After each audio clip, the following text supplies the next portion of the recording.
Hello बच्चों, welcome back to DP sir classes. आज की क्लास में हम आपको एचबीएससी का प्रैक्टिस पेपर करवाने वाले, ठीक है, जो कि क्लास 12th मैथ के लिए करवा रहे हैं हम। ठीक है, ठीक है।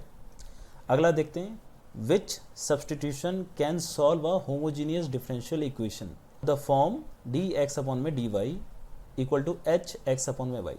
देखिए, अगर आपके पास कोई भी क्वेश्चन, मतलब होमोजीनियस में दो प्रकार के क्वेश्चन आते हैं। एक होता है जिसमें y अपॉन एक्स होता है और एक होता है जिसमें x अपॉन वाई होता है। इन दोनों में से कोई भी हो, दोनों को हम क्या मानते थे? v मानते थे। ठीक है, अगर क्वेश्चन के अंदर ये कह रहा है कि x अपॉन वाई वाला कंसेप्ट है, यानी कि ये वाला कंसेप्ट है, तो इसमें क्या होगा कि x की वैल्यू किसके बराबर हो जाएगी? y और v के बराबर हो जाएगी। तो इसका ऑप्शन, इसका आंसर यही होगा कि इसमें सब्सटीट्यूट क्या करोगे कि x की जगह पर y v सब्सटीट्यूट करोगे। ठीक है ना, तो इसका आंसर यही होगा, x इक्वल टू में y v। ठीक है, अगला क्या है? The function f x equal to sine x minus cos x if x is not equal to zero. Not equal to का मतलब है लेस देन भी इधर ही होगा और मोर देन भी इधर ही होगा। k इक्वल टू, k की value x equal to zero होगी, मतलब फंक्शन की वैल्यू k होगी कब? जब x की वैल्यू जीरो के बराबर होगी। तो हमारे पास तीन चीज़ें चाहिए होती हैं, LHL, RHL और एट पॉइंट। तीन चीज़ें चाहिए होती हैं, ठीक है ना। अब LHL और RHL की वैल्यू सेम रहेगी, यानी कि sign x minus cos x. Limit करते हैं, निकालते हैं LHL लिमिट। अब इसमें x है तो x tend to zero, minus minus ऐसे लगा देते हैं क्योंकि LHL होता है। फंक्शन कौन सा होगा? Sign x minus cos x. Value में x की जगह ज़ीरो पुट कर देती हैं, तो sine zero minus cos zero. अब देखिए, साइन ज़ीरो क्या होता है? साइन ज़ीरो होता है ज़ीरो, और कॉस ज़ीरो क्या होता है? वन। तो वैल्यू आ गई माइनस का वन। अब फिर एट पॉइंट निकालते हैं, क्योंकि RHL तो सेम ही रहेगा, है ना। एट पॉइंट निकालते हैं। एट पॉइंट पे जो वैल्यू है वो क्या है? k है ना। सिंपल सा कंसेप्ट है इसमें। अब क्या होता है कि क्वेश्चन में कॉन्टिन्यूस दे रखा था ज़ीरो पर, तो कॉन्टिन्यूस के कंसेप्ट में क्या होता है कि LHL, RHL और एट पॉइंट तीनों आपस में क्या होते हैं? इक्वल होते हैं। अब यहाँ पर क्या है कि हम क्या कर देंगे, LHL की वैल्यू हमारे पास क्या है? Minus one. तो LHL और RHL की वैल्यू माइनस वन और k की वैल्यू एट पॉइंट पर क्या रहेगी? k। तो k की वैल्यू क्या आ गई आपके पास? माइनस का वन। सिंपल सा कंसेप्ट है, ठीक है। तो इसमें आंसर क्या हो जाएगा आपका? k की वैल्यू माइनस का वन। ठीक है, अगला कह रहा है 13, if a line has direction ratio 2 -1 -2, then what are the direction cosine? Then what are its direction cosine? Direction cosine क्या होंगे? देखिए, बहुत ही सिंपल सा है। डायरेक्शन रेशियो अगर दे दिया जाए तो डायरेक्शन कोसाइन आराम से आप निकाल सकते हैं। अब देखिए, आपको डायरेक्शन रेशियो दे रखे हैं, डायरेक्शन रेशियो 2 -1 और -2 दे रखे हैं। अब डायरेक्शन जो रेशियो होते हैं उनको हम A, B और C पढ़ते हैं, ठीक है। और डायरेक्शन जो कोसाइन होता है, डायरेक्शन कोसाइन, वो होता है अल्फ़ा, बीटा और गामा। अब अल्फ़ा की जो वैल्यू होती है वो होती है A अपॉन में मैग्नीट्यूड। मैग्नीट्यूड में क्या होता है? A अपॉन में A square plus B square plus C square. ठीक है, A क्या है हमारे पास? A है 2 अपॉन में अंडर रूट 2 का स्क्वायर प्लस -1 का स्क्वायर प्लस -2 का स्क्वायर।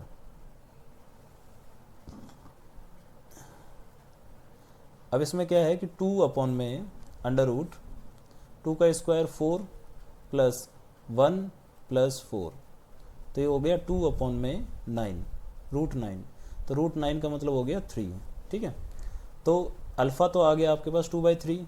अब बीटा क्या निकलेगा? बीटा की वैल्यू जो होती है वो होती है b अपॉन में मैग्नीट्यूड। अब मैग्नीट्यूड तो सबका कितना आएगा? 3 ही आएगा, है ना। तो b क्या है हमारे पास? b है -1 और मैग्नीट्यूड क्या है? यही होगा, इसी को हम क्या कहते हैं? मैग्नीट्यूड। तो इसमें मैग्नीट्यूड क्या आ जाएगा? 3 आ जाएगा। तो बीटा की वैल्यू क्या आ गई आपके पास? -1/3। ऐसे ही गामा की जो वैल्यू होगी वो क्या आ जाएगी आपके पास? c अपॉन में मैग्नीट्यूड। अब c क्या है आपके पास? c का मतलब है थर्ड पॉइंट क्या है? सी का मतलब है थर्ड पॉइंट क्या है, तो थर्ड पॉइंट था आपके पास -2, तो -2 अपॉन में 3, ठीक है। तो आपके पास अल्फ़ा आ गया 2/3, बीटा आ गया -1/3 और गामा आ गया -2/3, ठीक है। तो यही हो जाएंगे आपके डायरेक्शन कोसाइन। क्वेश्चन में कहा था कि डायरेक्शन रेशियो दे रखे हैं, डायरेक्शन कोसाइन आपको फाइंड करना था, तो इस तरीके से आप डायरेक्शन कोसाइन निकाल सकते हो। फॉर्मूला सिंपल सा है, अल्फ़ा का फॉर्मूला है a अपॉन में मैग्नीट्यूड, बीटा का फॉर्मूला है b अपॉन में मैग्नीट्यूड और गामा का फॉर्मूला है c अपॉन में मैग्नीट्यूड, ठीक है, सिंपल। क्वेश्चन नंबर 14 देखते हैं। क्वेश्चन नंबर 14 ये कह रहा है compute A probability of A given that B. तो 14 में probability of A given that B आपको फाइंड करना है। और देखो ए गिवन दैट बी का जो फॉर्मूला होता है वो होता है probability of A intersect B upon में, अगर नीचे की तरफ बी है तो नीचे की तरफ प्रोबेबिलिटी ऑफ बी आएगा, अगर ए है तो प्रोबेबिलिटी ऑफ ए आएगा। अब देखिए क्या आपको ए गिवन ए इंटरसेक्ट बी आपको दे रखा है क्वेश्चन में ए इंटरसेक्ट बी आपको दे रखा है 0.32 डिवाइड बाय, और प्रोबेबिलिटी ऑफ बी कितना दे रखा है 0.5। अब यहाँ से पॉइंट हटेगा तो नीचे 100 आ जाएगा और यहाँ से पॉइंट हटेगा तो ऊपर 10 आ जाएगा, 1 0 से 1 0 कट जाएगा, तो ये हो जाएगा 32 अपॉन में 5 × 10। अब इसे कैंसिल करते हैं, ये 2 से कट जाएगा कितनी बार में, 5 बार में, और 2 से 16 बार में, तो इसकी वैल्यू आ गई 16 अपॉन में 25। आपको ज़रूरी नहीं है पॉइंट में निकालने की, तो इसकी वैल्यू आ जाएगी आपकी 16 अपॉन में 25। सिंपल सा कंसेप्ट है, बट फॉर्मूला याद रखना कि ए गिवन दैट बी का जो फॉर्मूला होता है वो क्या होता है, probability of A intersect B upon में प्रोबेबिलिटी ऑफ बी। अगर या उल्टा आ जाता ना, probability of A given that B की जगह बी गिवन दैट ए आ जाता, तो फॉर्मूला यही रहता, probability of A intersect B upon में क्या आ जाता है, प्रोबेबिलिटी ऑफ ए, ठीक है। जो नीचे की तरफ होगा वो नीचे की तरफ लिखा जाएगा, ठीक है। अगला क्वेश्चन है question number 15, 2 collinear vectors are always equal in magnitude, true और फॉल्स पूछ रहा है। देखिए कॉलिनियर का मतलब क्या होता है, कॉलिनियर का मतलब होता है जैसे कि मान के चलिए एक ये वेक्टर है, ठीक है, और एक ये वेक्टर है, ठीक है ना, दोनों पैरेलल होने चाहिए, थोड़ा सा मैंने पैरेलल नहीं बनाया, ठीक है, दोनों कैसे होने चाहिए, पैरेलल होने चाहिए। कॉलिनियर वेक्टर हमेशा क्या होते हैं, पैरेलल होते हैं, तो ये भी पैरेलल होगा, और ऐसे भी हो सकता है, उल्टा भी हो सकता है, ठीक है ना, कोई से भी हो सकता है। अब देखिए पैरेलल का मतलब ये तो नहीं होता ना इक्वल होना, है ना, मैग्नीट्यूड का मतलब होता है डिस्टेंस, उसका मतलब उसकी जो लेंथ है वो लेंथ क्या होनी चाहिए, बराबर, ऐसा क्वेश्चन कह रहा है, तो ऐसा तो पॉसिबल नहीं है हर बार, तो इसका मतलब ये आंसर क्या है, फॉल्स है, कि भाई अगर कॉलिनियर वेक्टर है, पैरेलल वेक्टर है, तो पैरेलल वेक्टर हमेशा जरूरी थोड़ी है कि उसकी लेंथ भी क्या होगी, इक्वल होगी, है ना। हम समझते हैं जैसे दो लाइन पैरेलल होती हैं तो पैरेलल लाइन जरूरी थोड़ी है कि बराबर ही होंगी, पैरेलल होंगी, बराबर का जरूरी नहीं है, ठीक है ना। तो इसका ऑप्शन क्या हो जाएगा, फॉल्स। अगला क्वेश्चन है question number 16, 2 events will be independent, जिसमें A probability of A dash B dash equal to this and this, ठीक है ये आंसर, क्योंकि देखो ए डैश का मतलब होता है 1 माइनस प्रोबेबिलिटी ऑफ ए, है ना। जैसे कि डैश का मतलब हम 10th क्लास में भी सीख रखा है, डैश का मतलब क्या होता है, जैसे कि मान के चलो आपको किसी की प्रोबेबिलिटी दे दी है ना, प्रोबेबिलिटी ऑफ ए दे दी है, प्रोबेबिलिटी ऑफ ए है 0.7, तो प्रोबेबिलिटी ऑफ ए डैश क्या होगा, वो होगा 1 माइनस 0.7, तो यही कह रहा है प्रोबेबिलिटी ऑफ ए और बी डैश, तो ए की जगह क्या लिख देंगे, ए डैश की जगह 1 माइनस प्रोबेबिलिटी ऑफ ए और बी डैश की जगह 1 माइनस प्रोबेबिलिटी ऑफ बी, ठीक है ना। तो ये आपका ऑप्शन क्या है, सही है, 16 का आंसर है ट्रू, ठीक है। 17 देखते हैं, 17 क्या कह रहा है, 17 कह रहा है the probability of obtaining an even prime number. देखिए इवन प्राइम नंबर, और वो भी किस में से, डाई में से, डाई में 1 से लेकर 6 तक की संख्याएं होती हैं, ठीक है। इवन प्राइम नंबर इसके अंदर सिर्फ और सिर्फ एक आता है जो कि है इवन प्राइम नंबर 2, ठीक है। तो इसमें फेवरेबल तो एक ही है, सिर्फ 2 है ना, मतलब एक सिंगल टर्म है 2 और टोटल टर्म्स कितनी है 6, तो इसकी प्रोबेबिलिटी क्या हो जाएगी 1/6, तो इसका आंसर आ जाएगा आपका 1/6, ठीक है। सिंपल से कंसेप्ट चल रहे हैं सारे के सारे MCQ, ठीक है। अगर देखा जाए तो भाई इन MCQ को 20 नंबरों को आधा घंटे में तो हम कर सकते हैं, ठीक है ना। ये तो मैं आपको समझा के कर रहा हूँ, तब जाके इतना टाइम लग रहा है, अदरवाइज़ आप खुद भी करोगे तो ईजिली तरीके से जल्दी कर सकते हो। नेक्स्ट कह रहा है क्वेश्चन नंबर 18, ए वेक्टर दे रखा है आपको 2i प्लस जे प्लस 3k और बी वेक्टर दे रखा है 3i plus 5j minus 2k। आपको निकालना है a क्रॉस b का मॉडुलस। देखिए मॉडुलस निकालने का जो फॉर्मूला, ये जो मॉडुलस, ये जो साइन है मॉडुलस का है। मॉडुलस का फॉर्मूला मैंने आपको अब ये भी बताया, a square plus B square plus c square, ये होता है आपका, ठीक है ना। अब उसमें पहले a क्रॉस b निकालना है। a क्रॉस b कैसे निकालेंगे? a क्रॉस b को निकालने के लिए आपको ध्यान रखना है, इसमें निकालना पड़ता है डिटर्मिनेंट। a क्रॉस b को डिटर्मिनेंट ही पढ़ते हैं, ठीक है ना। अब देखो आपको a क्या दे रखा है, 2i प्लस जे प्लस 3k। तो सबसे पहले तो यहाँ पर i j k लिख देना, ठीक है। फिर क्या है, जो a वेक्टर है उसे लिखना है, 2i है तो 2, 1j है तो 1 और 3k है तो 3, ऐसे। फिर अगला 3, 5 और माइनस 2। अब क्या करना है, इसका आपको डिटर्मिनेंट निकाल देना है। डिटर्मिनेंट निकालते हैं, i, ये लाइन गई, ये लाइन गई, तो इसको इससे मल्टीप्लाई करा तो माइनस का 2, फिर माइनस 5 को 3 से मल्टीप्लाई करा तो माइनस का 15, फिर माइनस का j, बीच वाली संख्या चेंज हो जाती है, साइन, तो इससे रिलेटेड रो और कॉलम गई, तो बचेगा कि 2 माइनस 2 यानी कि माइनस का 4 और इसको माइनस करेंगे तो माइनस का 9, फिर प्लस का k, इससे रिलेटेड रो और कॉलम गई, तो ये हो जाएगा 10 माइनस का 3।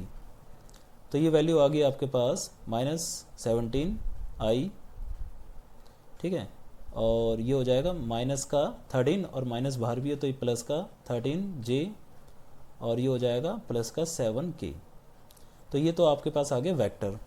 अब क्वेश्चन ये कह रहा था कि इसका मॉडुलस निकालना है, मॉडुलस यानी कि इसका मॉडुलस निकालना है, ठीक ना, यानी कि मैग्नीट्यूड निकालना है।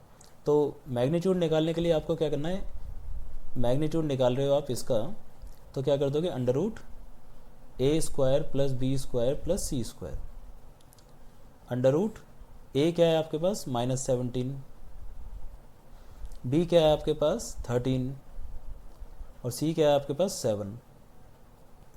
17 का स्क्वायर होता है 289, वो तो प्लस हो जाएगा, प्लस 169 और प्लस का 49।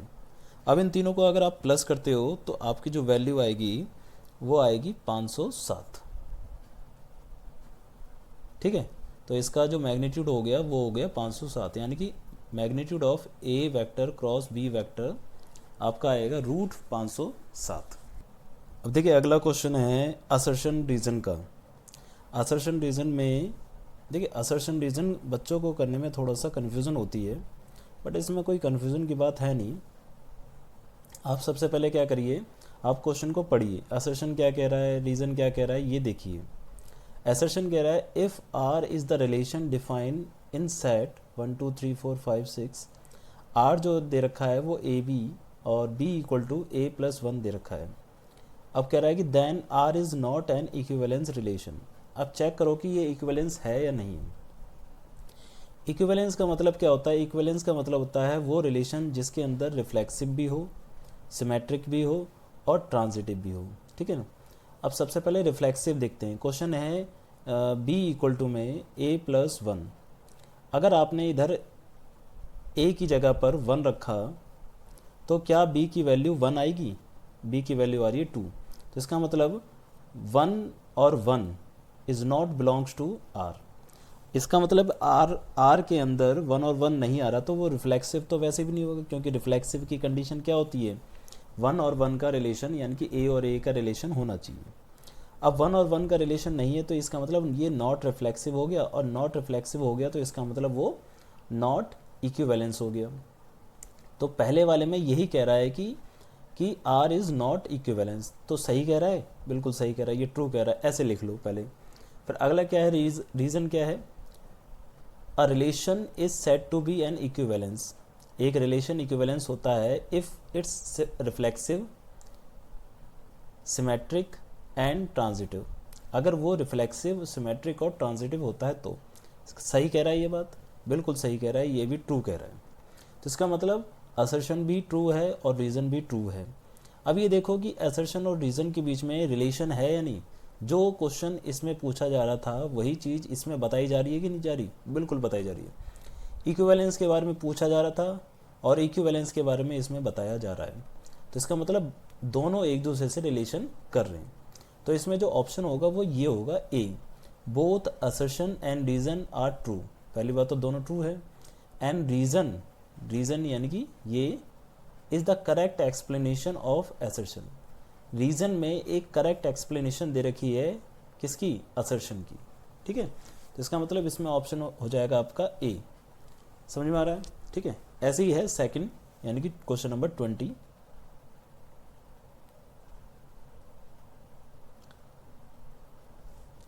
क्वेश्चन नंबर 20 में असर्शन कह रहा है the line r vector equal to a1 plus lambda b1 and r equal to a2 plus mu b2 are perpendicular.